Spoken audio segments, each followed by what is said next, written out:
is 5:31, and we're going to go ahead and get the Parks, Recreation, and Arts Commission meeting started. I now call this meeting in order. City Clerk, would you please conduct roll call? Yes. Commissioner Barraza. President, I'm sorry. Commissioner Collier. Present. Commissioner Dolan is absent. Commissioner Duran. Here. Commissioner Kucharski is absent. Commissioner Miller. Here. Vice Chair Ward is absent. Chair McCoy. Present. We have a quorum. Thank you. Do we have a motion to excuse the absence of Vice Chair Ward? All motion.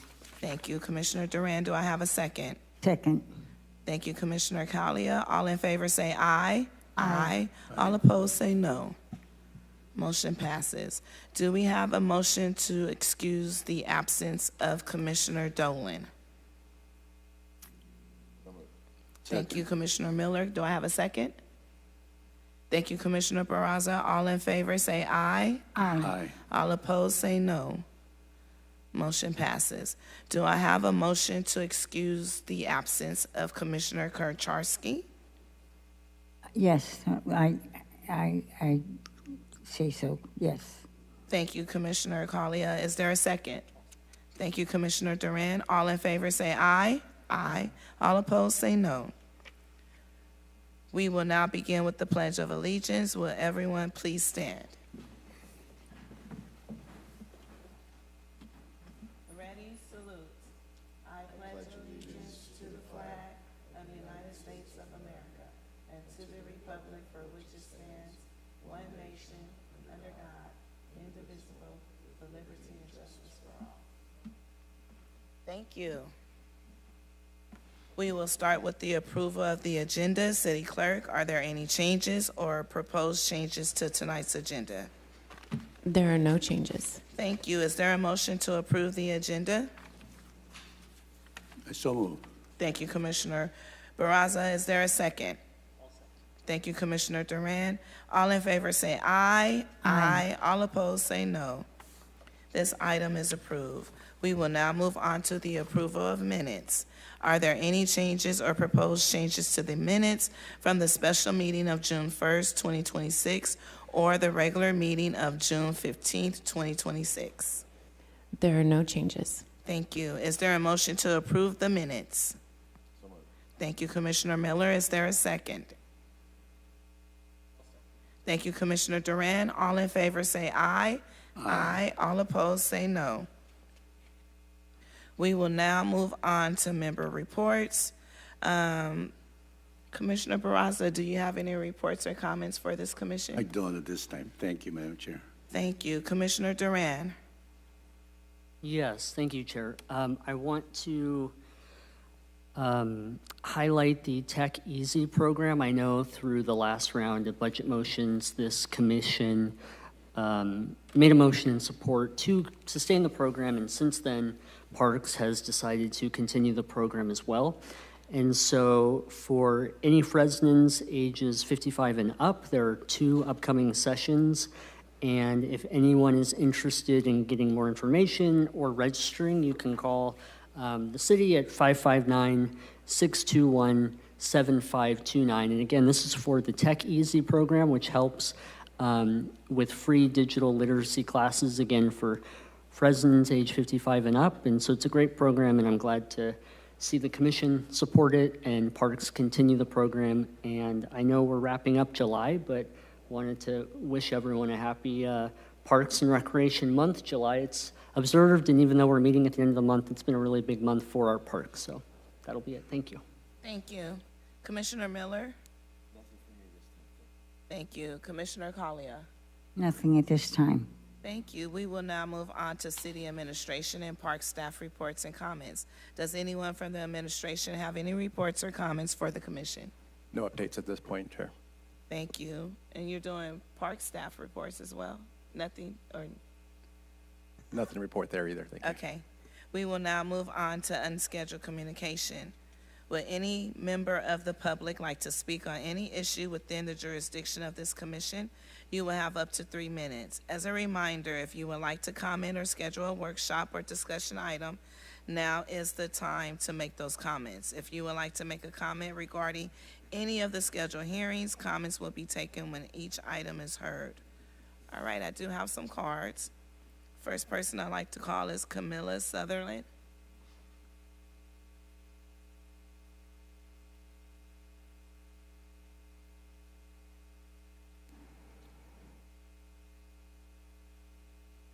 Thank you for the Parks and Rec.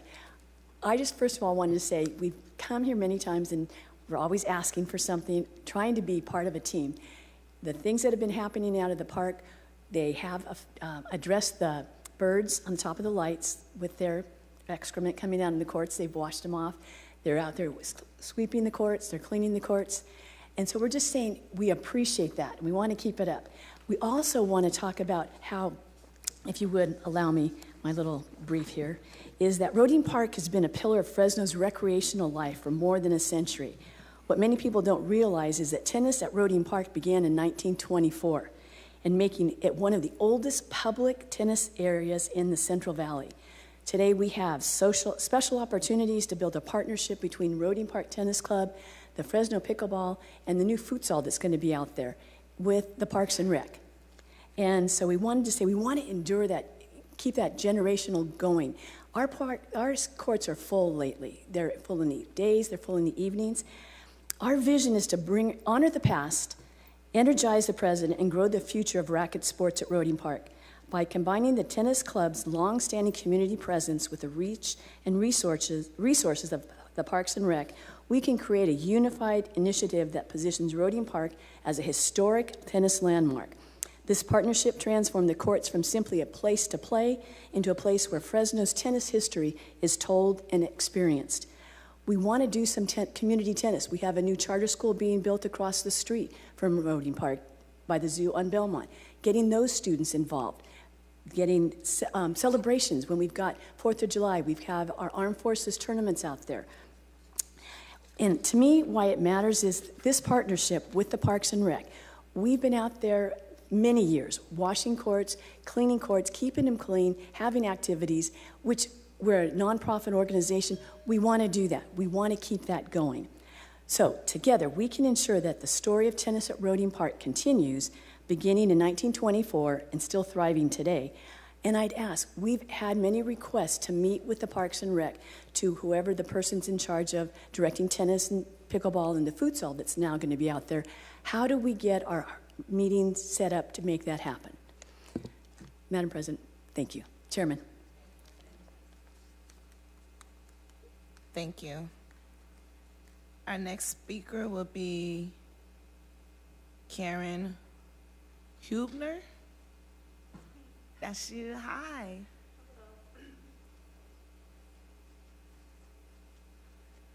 Thank you so much for listening to the tennis community's concerns, and if I can, I'm going to validate Camilla's statement that the Roding Park Tennis Club actually started 102 years ago, and I only know that because I found this minutes book from my dad, and it was passed down by his dad, Jim Hubner, and they were both avid tennis patrons and really wanted to see tennis be a community builder, a community center, a place for family, a place for kids. So March 12th, 1924, I'm just going to read the first opening paragraph. On this date at 7:30 p.m. at the Commercial Club was held a general meeting of the active and enthusiastic tennis players of the city of Fresno, with the idea in mind of organizing a tennis club to promote and further the game in this city. Some 35 attended the meeting, including Raymond Ringley, head of the city playground department. So I think you were in you took his footsteps, and among other leaders of the community, saw tennis as a place for families and communities, children to come together and and just enjoy the outdoors. And that's what my father's vision was for forming Fig Garden Swim and Racket Club. He lived across the street from Running Park, where Huebner Sports happens to be my last name, because it was our store. But that was where he grew up. It was his home. And tennis has made a difference, not just in my life, but in this community. You can see, the people represented here. And for most particular across the state, for children, for like if you look at the Golden Gate Tennis Club, it's a thriving space for children. And so if we can keep that in mind as something that we can all support and in this town, that I love so much. And I live in Fresno now, but I work in LA, terrible commute. But I'm also an historian. That's my career at USC. And when I found this book that spoke to the history of tennis that your predecessors supported, I just want to encourage you to keep that up at a public court center like the only one of its kind in Fresno and in the surrounding area. So thank you for listening to us, and we'll be happy to talk more about this as the weeks and months progress. Thank you. Thank you. Next speaker, Fred Wong.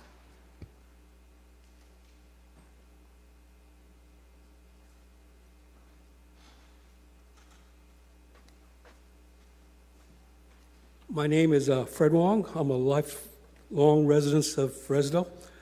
My father took me out to play tennis in their mid-50s, so I've been there, and I played in high school here locally, and a member of the Running Park Tennis Club. The only issue I want to bring on to the board is I've started to play again after I retired, and I've noticed the poor maintenance issues on the courts that refer to safety for the public and for the participants. I'm a retired civil engineer, and there's drainage problems, there's fencing problems, there's all kinds of other stuff. And I worked with Camilla on other things, and I told her I would offer my assistance to be present with her, with meeting with the park staff to go over some of the issues at the park. And I'm willing to do that. So I want to keep this facility running and safe for the rest of the whole city. Thank you. Thank you. Do we have anyone online? There is no one online. Okay, one more card behind you. Yeah.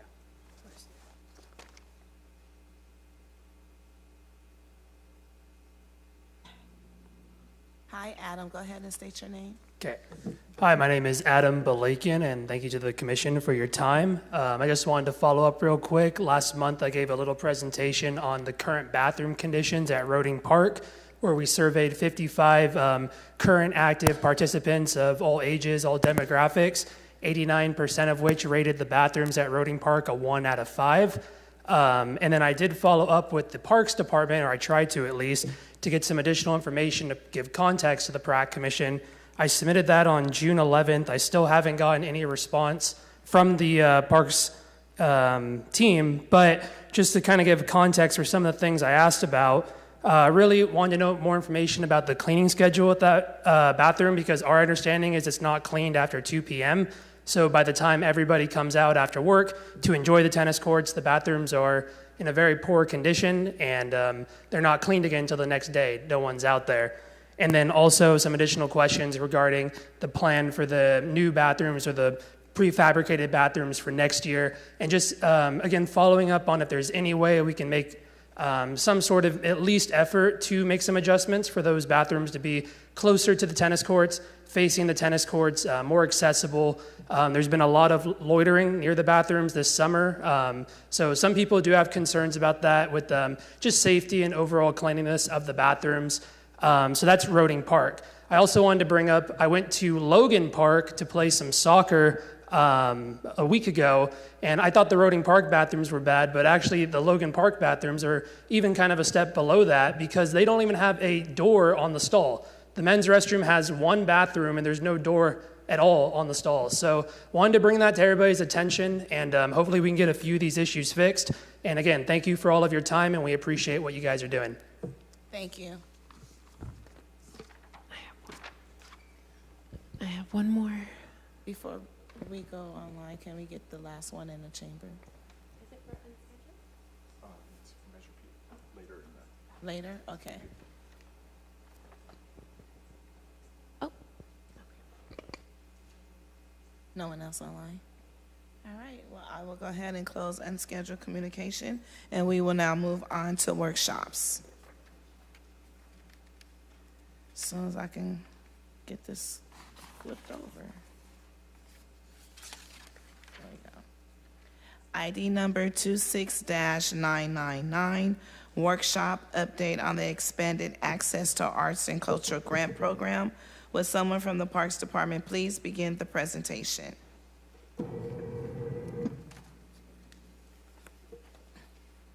You want questions after? Questions after, please. Okay.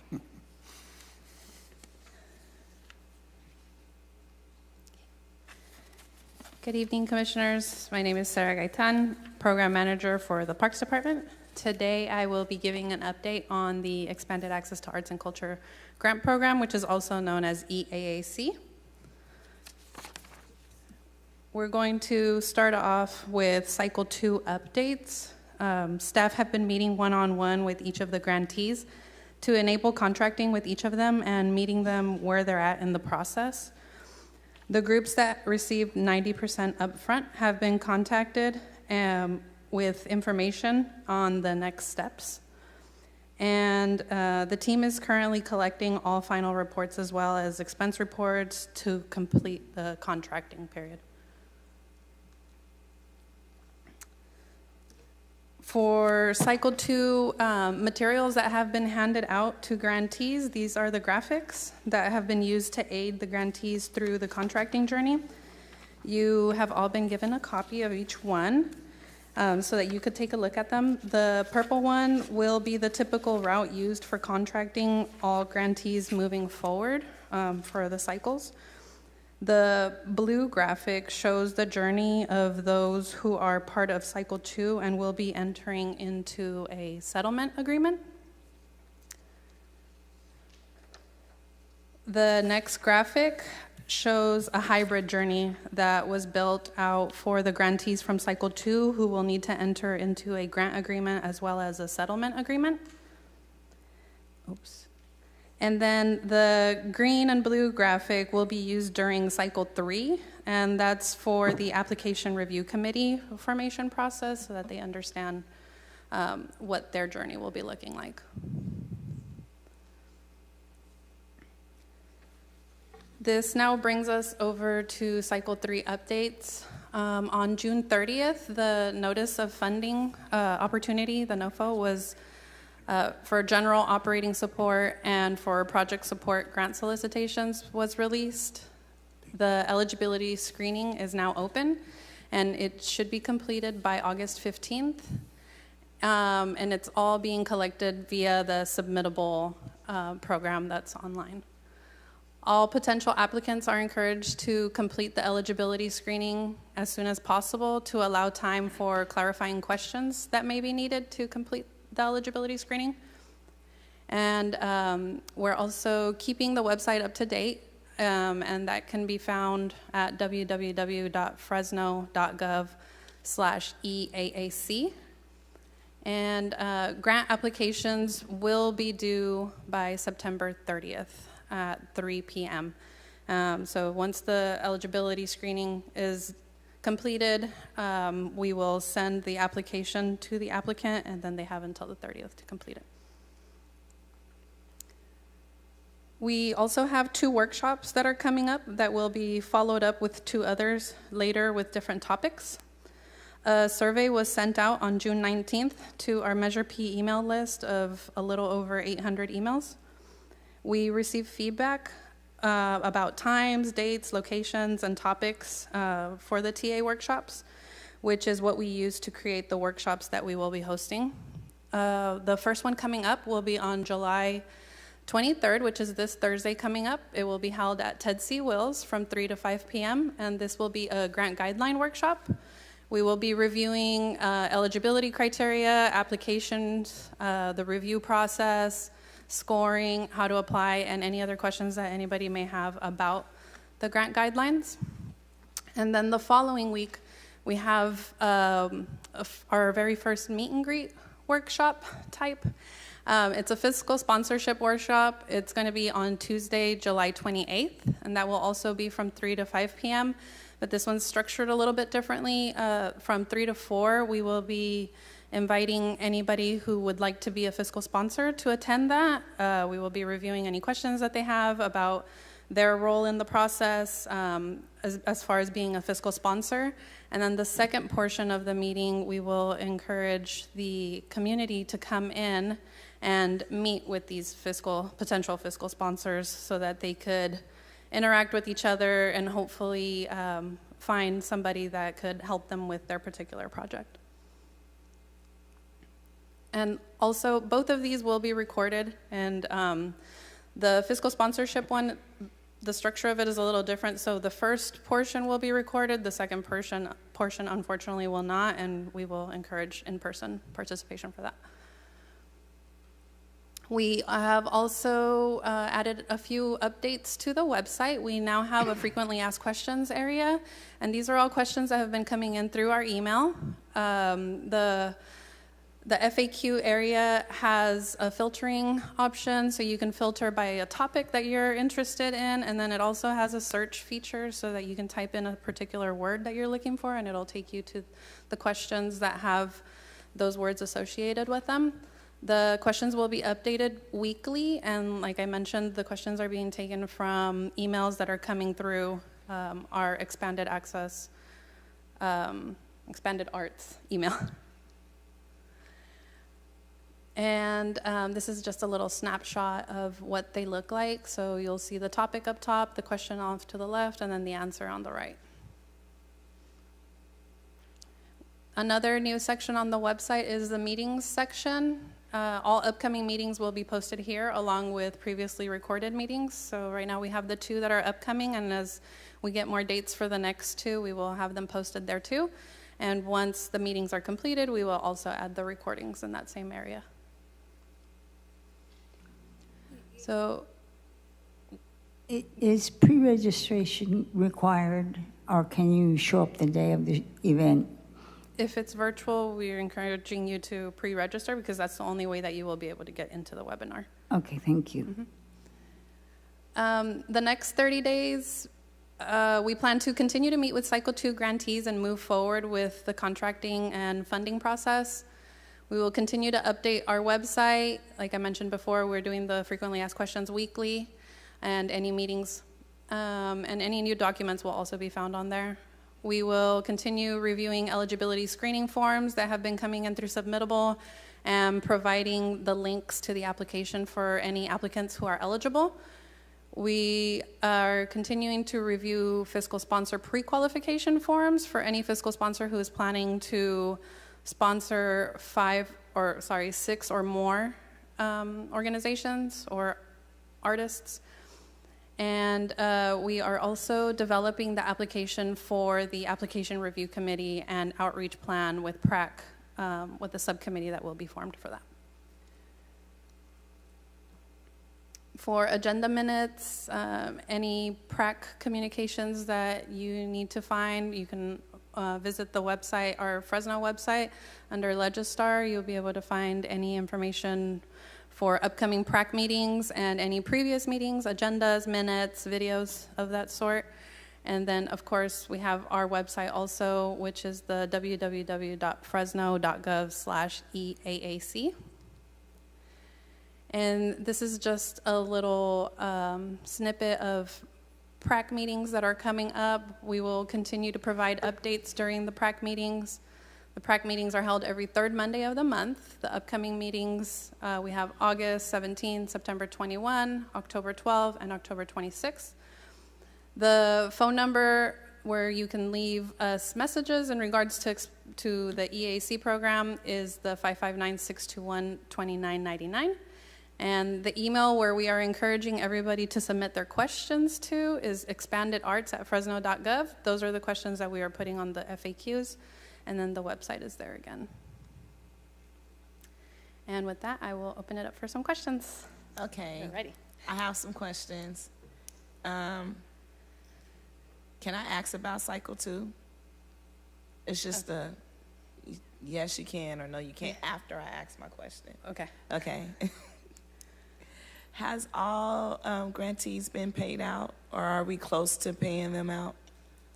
They're still currently in the one-on-one meeting part of it, so nobody has been paid out yet. We're still working on agreements based on what we are learning from each of those meetings. It is taking us some time to go through them. We had quite a bit of them, but we have managed to meet with the majority of them already. So agreements are being worked on, and they should be coming pretty soon to each one of them. So I know that we're opening up round 3. So has the 3 positions that were being advertised been filled yet?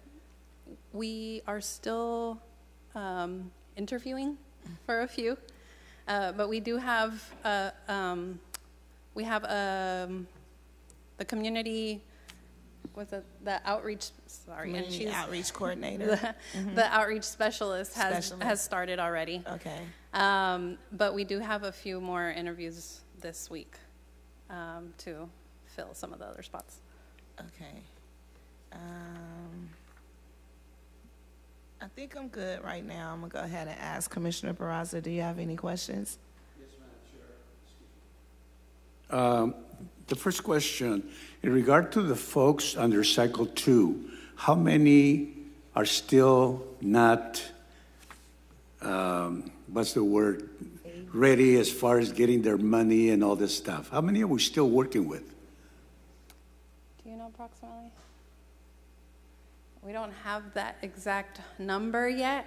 What do you want to say?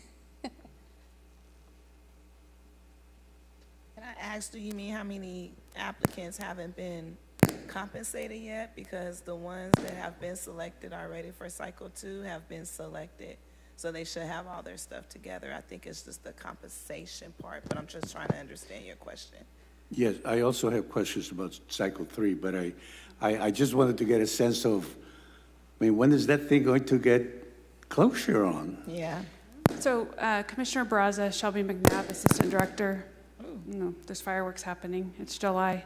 So I just wanted to add, we have to enter into a contract with every single cycle 2 grantee. So as you know, there were over 100. So we're simultaneously negotiating each of those contracts now. And prior to issuing payment, we're asking all of the cycle 2 grantees to provide receipts and proof of expenditures and final reports. So you can see in the graphic a lot of the lead work that goes prior to entering into the contract in many cases. So once we get to the agreement phase, we will be able to pay out once we receive those reports. But we've met with almost all of them to start them down that path. So it's been moving actually very quickly in the scheme of things. But we cannot just issue a check. We have to enter into the agreement. In order to do that, those graphics walk you through the steps. In some cases, the grantees are not vendors with the city, so they've got to get that set up, and there's some other steps that they do on their end so that we can then initiate that process. What's your timetable for completing that process? That actually varies based on the speed at which many of the subrecipients can meet with us, prepare the reports, gather all of their receipts. So if you had a grant award that was $100,000 and you spent it on a variety of materials, gathering all those documents, if you didn't have them handy already, could take you some time. I know we have a handful that are about ready to execute a contract, so we're getting there, but it's really contingent on each of the awardees and some of their records. So what was the answer? I can't give you a time because it varies. Okay. If they're already a vendor in the system, if they had completed records, if they have all the documentation and completed their reports. In some cases, they didn't finish their projects until June 30th. So they just finished, so they've got to do their reporting, and then they'll be ready to get their settlement. Okay. In regard to cycle 3, I notice you're having training for fiscal agents, or what do you call them, fiscal sponsors. How is that, let's see, will you be able to establish a list of qualified fiscal agents so that community organizations that are looking, not organizations, but community groups that may not have the nonprofit status, that they need the help of as fiscal agent. Will you have a list of them at some point? So we're encouraging anybody who is wanting to be a fiscal sponsor to attend that TA session that we have so that they can meet with some of the community members, and the community members can come in and either leave their information with those organizations so that they can get a call back or partner up with somebody who wants to take on their project. As far as collecting a list, we're going to encourage the community member or the organization who is willing to fiscally sponsor to put out a call so that people can come to them. So they have to do it on their own. We are trying to help as much as we can. So Okay. not And to- what is the deadline? One final question. What is the deadline for the filing of the applications? August 15th would be the date that you have to complete an eligibility form. And So I you would think have there to is a have pre-qualification first, right? Yes. Okay. And Thank you, Madam Chair. Oh, no problem. I think in her presentation on July 28th, they're holding a fiscal sponsor workshop. So I would encourage anyone who's looking, any community group, any artist who's looking for a fiscal sponsor to be able to apply for a grant under the EAAC Cycle 3 to come out to that workshop, and you'll be able to meet some fiscal sponsors and see if it'd be a good fit. As far as the list, that would be helpful, but I know that's time consuming and you guys already have a lot on your plate. So just encouraging community to come out July 28th to the fiscal sponsorship workshop. Commissioner Duran? Thank you, Chair, and thank you for the presentation. I like the information, and having been on the website with a lot of the new changes, they look great, and I love seeing the information.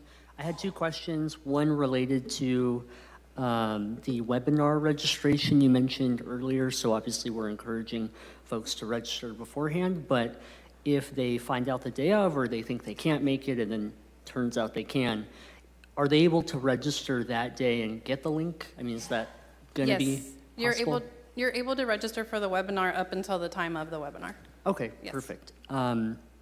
And then my last question, for the PRAC subcommittee input within the next 30 days for the ARC review, our next meeting's August 17th, and so was that subcommittee going to be planned today or next meeting? Yes, the subcommittee will be formed on the 17th. Okay. And then subcommittee meetings will be established there moving forward so that we can get that process going. Got it. So the application won't be completed within the next 30 days? Yes. Okay, gotcha. Thank you. You're welcome. Commissioner Miller? Commissioner Collier?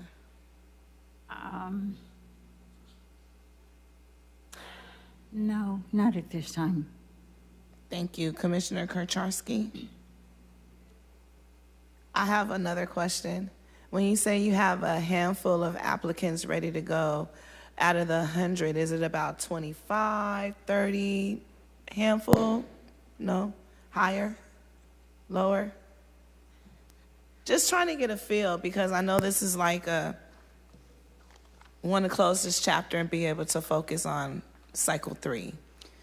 Yeah, so we have, I think staff have flagged maybe 3 to 5 so far that have completed all the steps that are ready to go.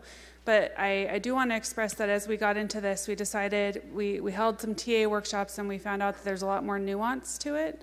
So we've held one-on-one workshops with almost every single applicant. And in that, we would find out maybe they completed part of their scope, so now they need both of those passed. So now we're talking 2 agreements so that they can get settled for what they've expended and then go forward with a grant agreement. So it's been a lot more complicated. But I will say that all of the Cycle 2 have been very gracious in navigating the process, and though it's taking some time, they will be very well positioned for future business with the city because they're set up as vendors, they've navigated any insurance questions, they're getting very familiar with the process. So it is just a handful, but I do expect that now that we've met with them, Once they complete their projects on the 30th of June, many of them, they're preparing the reports right now, they're getting all the documents, and so we expect kind of a tidal wave of it to come in and then start sending out the agreements. Besides getting set up as a vendor within the city of Fresno and other things that the city of Fresno may have implemented, is the process still pretty much the same? Yeah, so if you look at the graphics, I don't know if we could pull those back up on the screen. Yeah, so on the graphic that's colored purple, there's some handouts in the back if anyone was interested.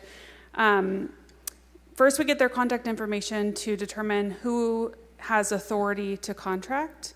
So in many cases, in all cases, the fiscal sponsor is the authority there, right? So we need to know who is the appropriate contracting entity. They submit different items to be set up as a vendor, and that might look like writing a check to purchasing, giving them a blank check so they can get set up in that system, and that takes time.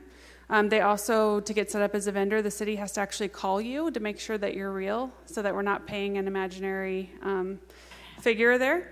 For signers, we need the authority docs, and in some cases, some of the nonprofits might have had changes to their board, and so now they need to update their board information and tell us who the two signers are going to be, and then we have to review the information that they provide. The city attorney also validates that signing authority is legitimate so that they're able to sign the contract on behalf of the organization. They review the terms of the agreement, and when we got to that part, some of them said, well, wait a minute, I'm not actually going to be able to be done by June 30th. And so we have to say, well, what is your progress to date? Please provide a report of what you've completed and what you've expended, and let's look at that together. So it's been a lot of adjustments made? It has, within our parameters. Obviously, we need to honor the scope of work that was awarded. But in some cases, there were around 11 who didn't have an agreement with Arts Council. But they did have a scope that they got awarded for through PRAC. And so now we're navigating, well, what did you apply for, and what did you resubmit with your adjusted budget? So it's not as simple as everything's done and in a pile and here you go, write a check. It's multiple steps, as you can see, that we've made as convenient as possible, and then working through that one-on-one. And again, we've had all of those meetings. We've tried to troubleshoot. I know we've had some issues with our SharePoint access because of cybersecurity, but we've sent the files through email so that they can get started.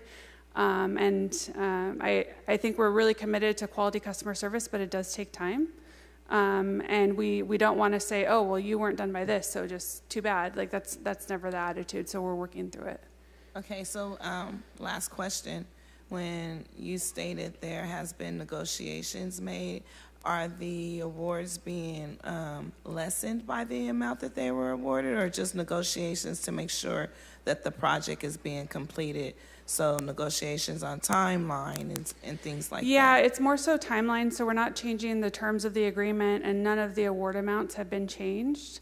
But I will say that if an organization submits a report and they show that they did not fully expend funds, that might have an impact on the amount, because we can't pay you for money that wasn't actually expended on the project. But it's really more of fine-tuning the details to be precise about their particular situation. We are not extending, months and months and months and months, but if they enter into a new grant agreement, they do get that full year. So there's a lot of nuance, and it's case by case. And when we jumped into it, we thought, okay, well, this will be either, this option or this option. It wasn't. So we're going case by case to work through it and build those relationships. And hopefully, they're learning about the contracting process, and we're able to provide some stability to get us there. Worst case scenario, if we have a grantee who spent less money than they were awarded, what happens to that money? Does it go back in the pot and roll over?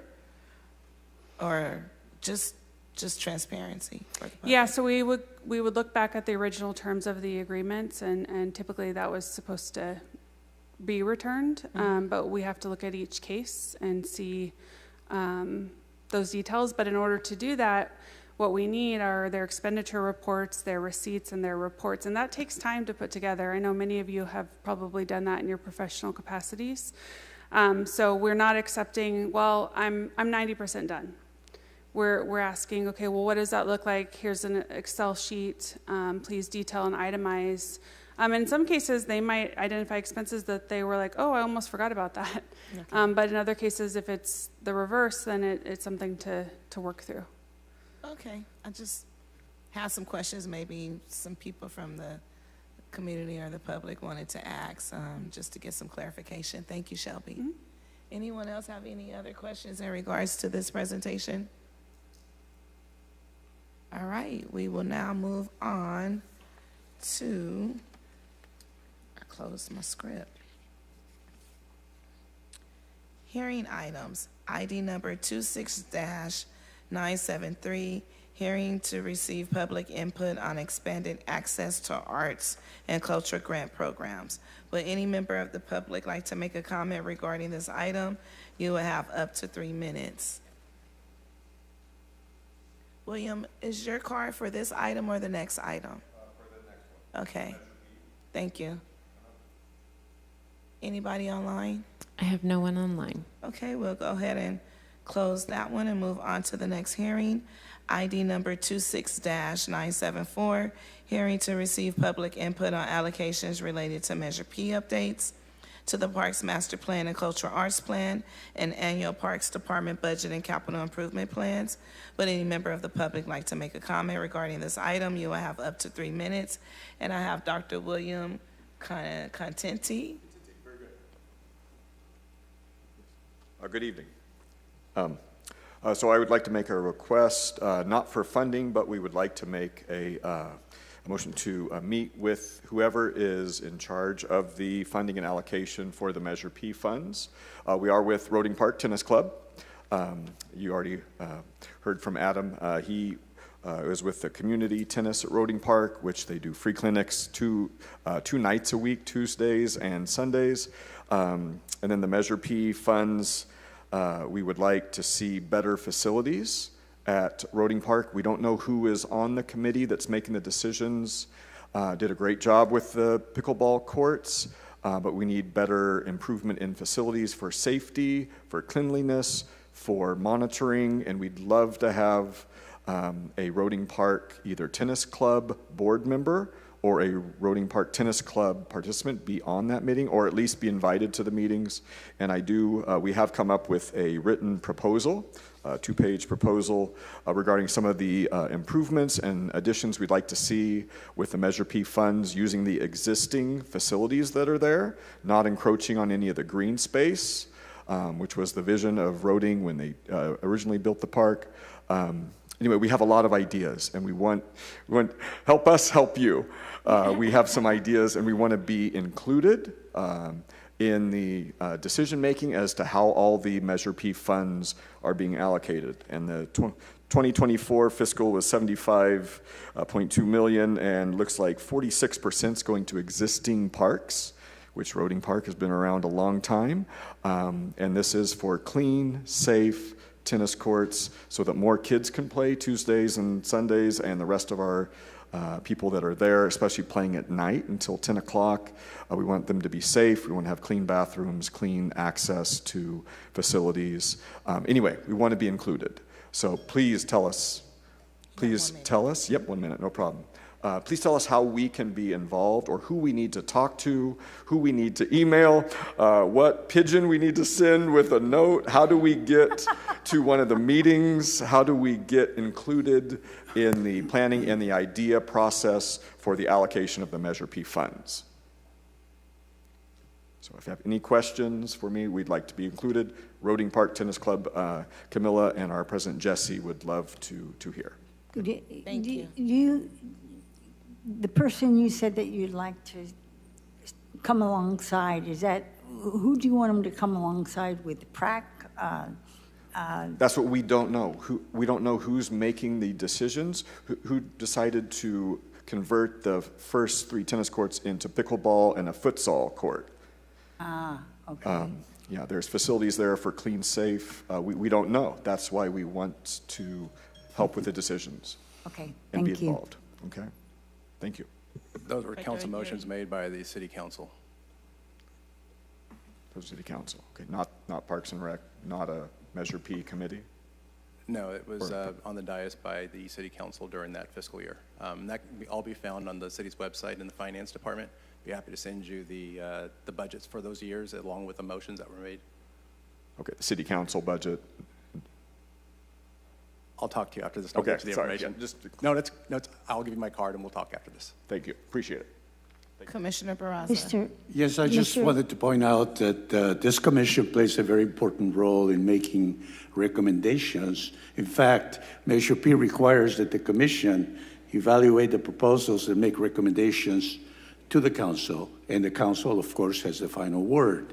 However, I wanted to request staff if we could get a copy of the final actions of the council pertaining to our recommendations. I know that you will always share that with us later on during the calendar year, but I'm interested now. This just happened last month, so I would like to see, of all the wonderful recommendations that this commission submitted to the council, what was funded? Very simple question, and I know that staff must be involved in that process all the time because you have the final budget that was approved. So I'd like to get that information. I know that I can go to the website, but I'd like to have something that relates specifically to our recommendations to the council. And I think you're referring to the item we typically bring back to the commission, usually in September or August, going through the recommendations that the Pratt Commission made and then what was adopted in the final budget. So that will be coming forward to you. But in the meantime, on the city webpage under the finance department, you'll see a reconciliation of all the motions that were made, but we can definitely make sure that that meeting in August or September, that will be one of the slides that is presented to you all. And that will be presented to us as we get ready to make our Correct. other recommendations in November, correct? As we get into the October meetings where we meet twice a month and then November, correct. So that's going to kind of lead us up to that discussion for those. So you're talking budget about hearings. 3 months from now? No, I'm talking about either next month or the following month, depending on the agenda. But we'll start meeting in October and November twice a month to start making those future FY28 I know budget that I can do the recommendations. research myself, but since you folks are working with that information, I thought it would be useful for this commission to get more details on what was the outcome.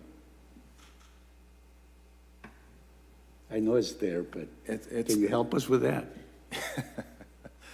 There were a number of motions made. I'd have to go and honestly look through this right now to tell you all of the recommendations that the commission made and then what council made. So if you want, we can send you the presentation that I took to council on June, I think it was 8th or something like that. And then I can also send you the reconciliation. So our budget presentation will have the PRAC recommendations, and then we have the reconciliation document on the final budget adoption. So we can definitely provide that. Thank you, Madam Chair. Thank you. Mr. Aguirre, this gentleman that just spoke, is there any point person that we should direct them to initially to talk, just to sit down and talk and go over the suggestions? I think if it's capital related, that's why we have this hearing every month on the agenda for folks to give their recommendations, and then again this fall. But they've reached out. I've met with Ms. Sutherland a few times in the past, so they've reached out to me in the past. It just really depends on the nature of its capital. I think, coming to you all to make those recommendations to City Council is appropriate and why we have that item on the agenda. Okay, thank you.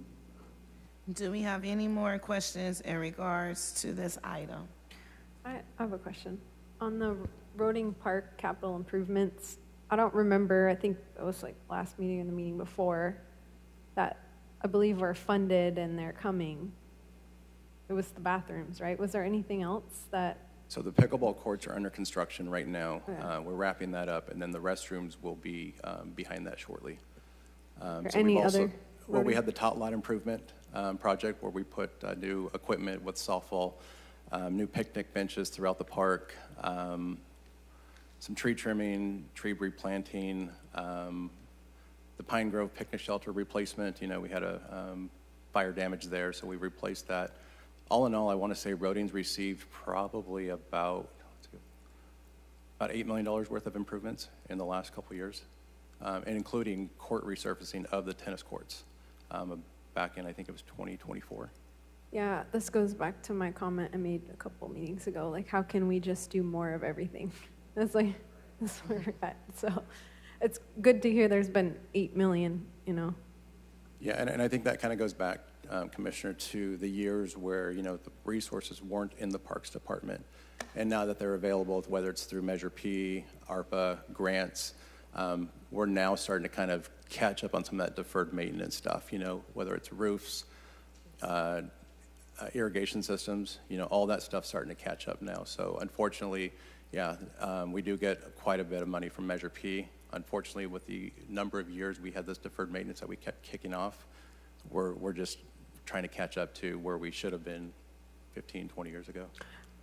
Exactly. So whatever we can do to support you all in getting more funding, more projects, and, you know, it sounds like you've made quite the effort at Roding Park already, but I'd be interested to see more as these folks are really asking for it. But however that looks in your program of capital improvements across, you know, you have to do the, you know, you have all the priorities you're juggling. So it might be good to hear from the Parks Department what they think could happen next and when in the balance of all that. So we can make a reasonable recommendation for the City Council. Right, and I think if you go back and you look at 3-4 years ago when Measure P first came around, there were a lot of projects that went through the design phase. You know, they had money funded for design.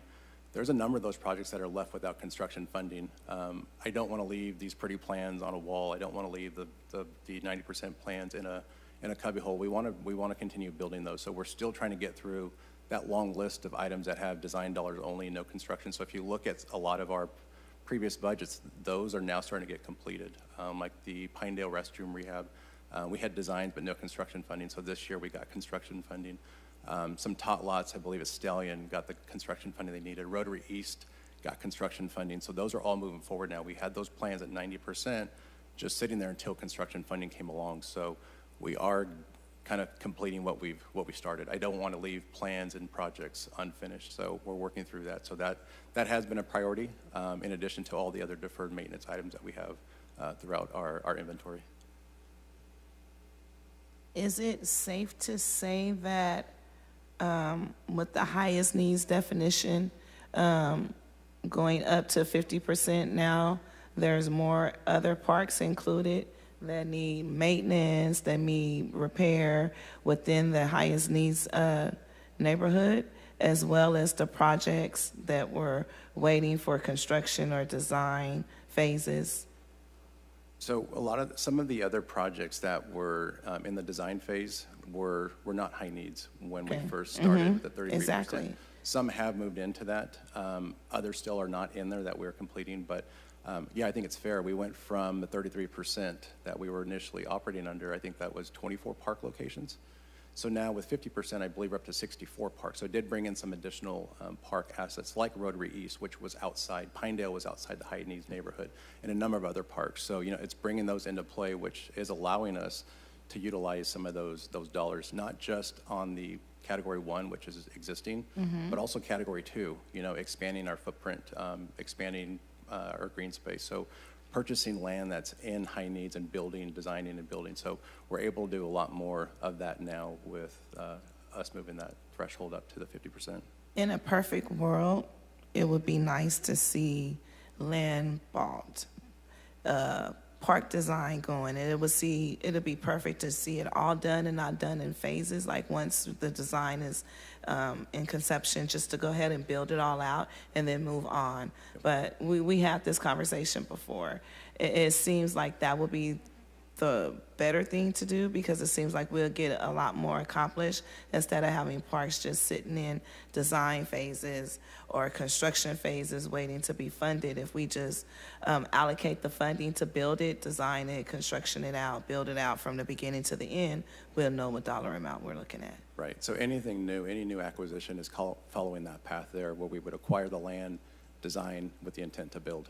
So all continuous, not this piecemeal where it's real choppy, I think is where you're kind of going. So the goal would be to acquire, design, and build all in the same kind of plan and process. Yeah, our parks matter to our community.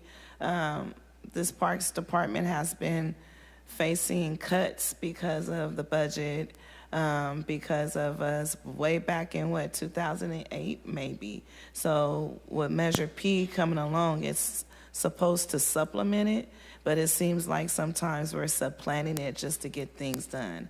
And that was never the intention of Measure P. So I hope that that concept materializes to where we can see the parks land being bought, parks being built from the beginning to the end, and then we move on to the next park. And then that will also help us bring up our park score, right? Right. So just throwing it out there. Yeah, and I think, as I mentioned, the deferred maintenance from the existing parks, we're all competing for Category 1, which is the 46%, which sounds like a lot, but then you split that into two categories, citywide and high needs, and, it's not as much as you think. It doesn't go as far as it used to anymore, Exactly. When a splash pad runs you $1.6 million, it's a lot of money. Yeah. So it's using the money wisely and leveraging it with other grants, and we've been able to do that, utilizing ARPA funding, Measure P, as well as, Prop 68 as well. So trying to get as much as we can out of Measure P rather than just relying on just Measure P, really expanding that so we can leverage those dollars as best we can. Yeah, and also when we're putting amenities in the park, reaching out to community, making sure that's the type of amenity they want in the park, not what we feel it needs to bring beautification or bring people out. What do they want? What are they actually using? What do they need in the park? What's missing, right? I think that will go a long way as well. Sorry, I know you're probably tired of me talking, but we just had one last week, El Dorado Park. We had a community meeting there. We had about, I'm going to guess, 50. Commissioner Duran, you were there. Is that about accurate?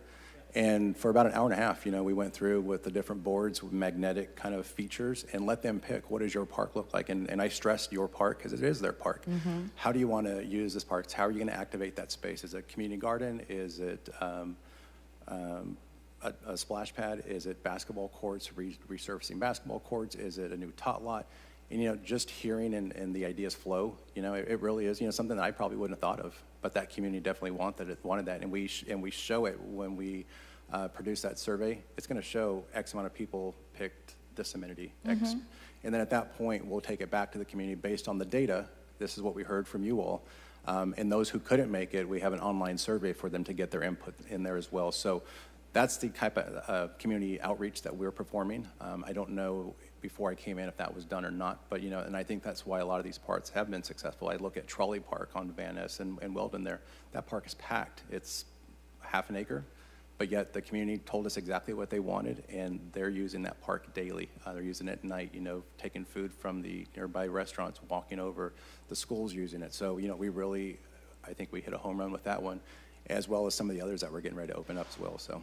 And that's good to know. Speaking of utilizing parks, I rode by because we heard from community when we were building the skate park at Romaine that they wanted a BMX park in West Fresno. So the site chosen for the BMX park was Mariella Brown. I drove by that park this week, that community center. I couldn't believe all the trees that were planted are almost gone. The grass was yellow, and the BMX park, the skates and the ramps and stuff were not being taken care of. But this is what community voiced that they wanted. This is what the BMX community said that they wanted. Even with Romaine Skate Park, this is what the skater community said they wanted. So we have to make sure when we go into partnerships or we put things in place that community wanted, that we're taking care of them. Because that's an eyesore, and that's the only park out there in that area for those residents with a community center. So we have to make sure that it's beautiful and it's taken care of. So I would appreciate that we get some water on that grass there so we don't have a fire out there. We are working on the irrigation. Those trees will be replanted, so this fall. Thank you. Madam Chair, when is the next Parks Master Plan update? So I believe it's year 2028 or 2029. The last one was adopted in 2018. Oh, okay.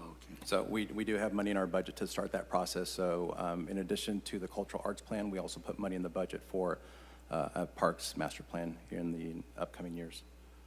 And then one last question. When will we be able to visit the Southeast Fresno Park to see how it's coming along. I was actually going to do you one better. I was going to offer up that park and a couple others that are under construction. So similar to what we did a few years back, you know, we have our parks vans. Obviously, we can't take more than 3 commissioners, but want to offer up kind of a field trip to see what's under construction that has Measure P funding that you all have had a hand in approving, and show you the progress and what's coming along. That being one of them, Dolores Worth, which is about open, Milburn and Herndon, the overlook there. So a number of projects. I probably don't have enough time to take you through everything, but some that I do want to highlight with the commission as it cools down a little bit, hopefully. When is that going to happen? As soon as we can send the email out to you all and coordinate dates and times.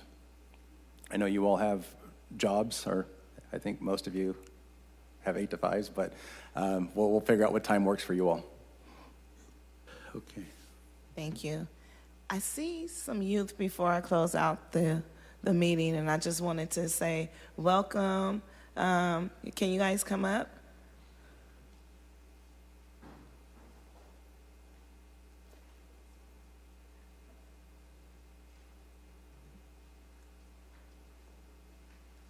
See you all in your uniforms. Welcome.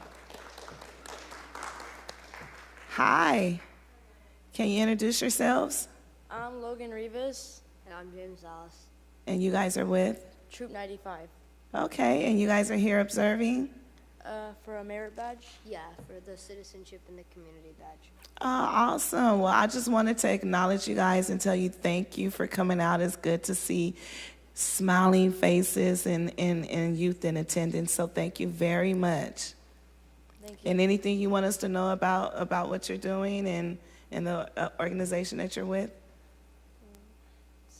I know I'm putting you on the spot. You guys can come up if you want to just give us a little brief, or you guys are nervous? We probably don't want to go into a full-blown presentation since it wasn't agendized. No, it's not so much as a full moon presentation. Well, I just want to acknowledge who they are because they're here trying to volunteer in their time to get a medal, and I just want to honor the youth.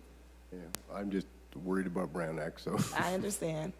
Well, thank you. I just wanted to say thank you for coming, and I admire what you're doing, and keep up the good work. Thank you. Thank you. I had a quick question. Are they here for a school project or part of their assignment to learn about government?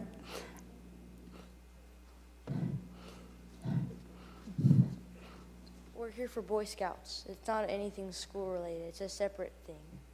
Okay, yeah. All right, but, okay, thank you. Thank you. All right, it is 6:33. Like I always do, I would like to close out the meeting in the memory of Dr. Francine. Yeah, okay. I can't hear. I'm deaf all of a sudden. No, I didn't. I closed it. She said, No, I did both of them. Madam Chair, officially, we did not close public comment for the last one. We Oh, kind of just my jumped into bad. discussion. Oh, well, I now close public comment. I think we all asked the questions on the commission that we wanted to. And it is 6:34, and I would like to adjourn the meeting in the memory of Dr. Francine Naputa, like I always do. Thank you for coming out and enjoy your evening.